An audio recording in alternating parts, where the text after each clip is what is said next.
one of the like best pieces of advice that I could give to somebody while they're like trying to get better is that you can only think about one thing at a time.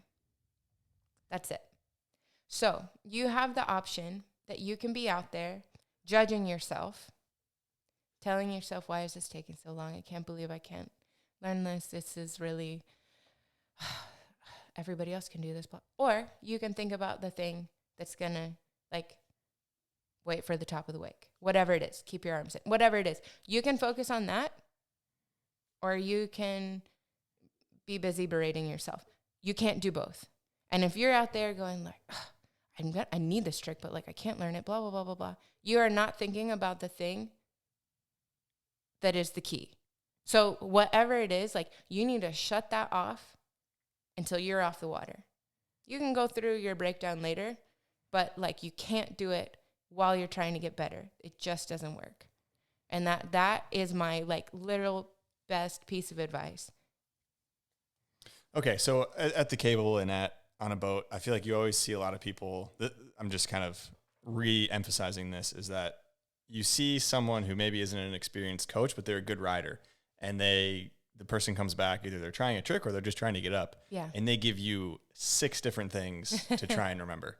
And I've seen it happen at the cable, not so much on the boat, but they think about 1 or 2 of the things that you tell them, and then they forget the other 3 or 4 because they just aren't capable of holding that much knowledge and memory right away as they go to start wakeboarding.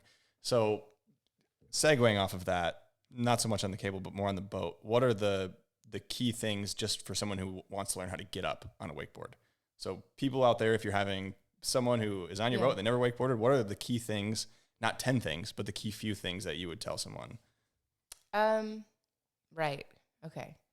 So what you're saying, like, I think of it in a process. Like, if we can check one thing off, you can get that ingrained, and then I can tell you the next thing, right? And so I would say the thing that is missing almost all the time when people are trying to learn to get up and they can't do it is that they don't bring the board under them when the boat starts to pull, right? Everybody knows you're going to have your arms straight, you're going to have your knees bent, you don't fight the boat. But when you're sitting there, the board is like this. And if when the boat starts to pull, if you can bring your heels by your butt or point your toes at the boat, whichever, if you can do that, the board will rise up. Water. That would be my biggest tip, is that like that's the thing that most people miss when they're learning to wakeboard. And so people don't realize that they do that. And sometimes people are still trying to get up sideways and just face the boat. But that key is the one that I feel like is missing the most often. And I think pairing that with one thing at a time is going to help a lot of people, whether you're learning a new trick or just learning to get up, is not to overwhelm or flood people with information. Because I'm sure when you're coaching, you can identify someone doing something wrong and you have the solution to that problem. But I'm sure you probably identify other things that they're doing wrong as well at that same time. Yeah, you're like, but one thing at a time, right? If you can, because there's so many things. Like everything I know about wakeboarding, like we'll just start with like, I want you to look where you're going. Okay. I do want to talk about cable a little bit because it sounds like you did ride cable back in the day at OWC when you busted your knees. Yeah. After that, did you do a lot of cable riding? Yeah. Well, we were there every day. And, you know, more time on the water is more time on the water, right? So I rode cable a lot. Kobe, he said this the other day, and I didn't even know that he thought this, or he was like, you were like such a better cable rider than a boat rider, like when we were there. Because I rode cable all the time, and like, but so 2 things. Once we left, I wasn't going to go back and ride cable. And we were so busy, like it just wasn't. Every once in a while we'd drive out to McCormick's or go down to Rickson and take a trip, and it was fun. But also, like, most of the people that were like competing at cable, they would go to a cable park for 2 weeks and practice there and live there. And like, who has time to do that? Like, I didn't have time to go 2 weeks I barely had time to go 3 days to an event, you know? So it just kind of became unrealistic. I always really enjoyed hitting rails, kickers less so, but rails, like, so fun. I really don't do it hardly ever anymore. So like we built that transfer box. The very next year they changed it. On the tour? The very next year. And then a few years later, they stopped having rails in the contest pass. But we used to like, everyone would be blowing up Bish's phone like, what's the setup? How many tricks? Because you didn't know where they were going to be.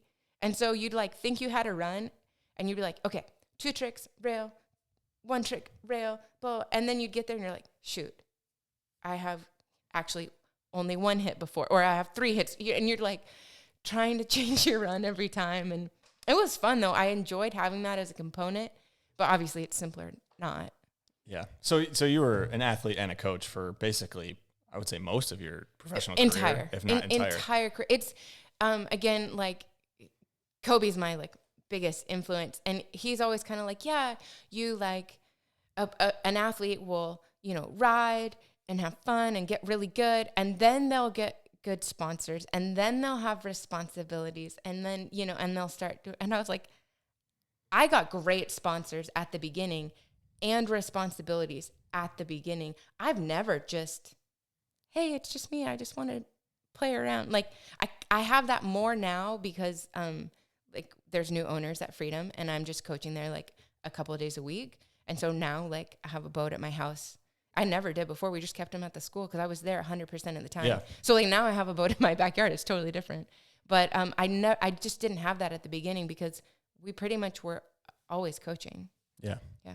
So do you want to talk about, you know, the kind of transition, not out of Freedom, but the change that happened? I mean, when did that happen? And kind of it's been like 2 years now. It's just a slow transition of us kind of like having less responsibility and the new owners having more. Yeah.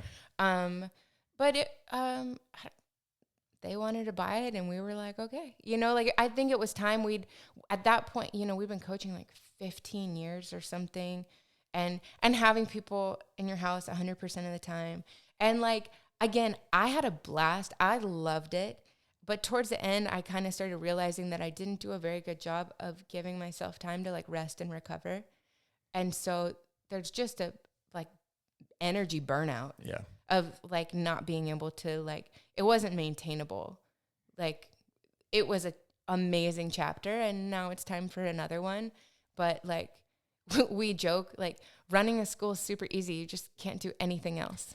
You know, like it's great. You just put everything into it and that's all you do. It's great. Just everything, 100%. But like, it wasn't even, we didn't even like consider anything else. It just seemed like the thing to do. Kobe had so much experience. He wasn't competing anymore. He had done his like tour of road tour of clinics for like, I don't know, 11, 13 years. He did it for his whole career. Yeah.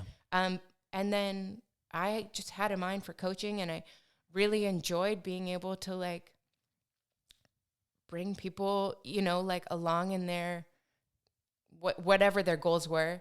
And so it was just like, yeah, we're going to do this. We have this skill.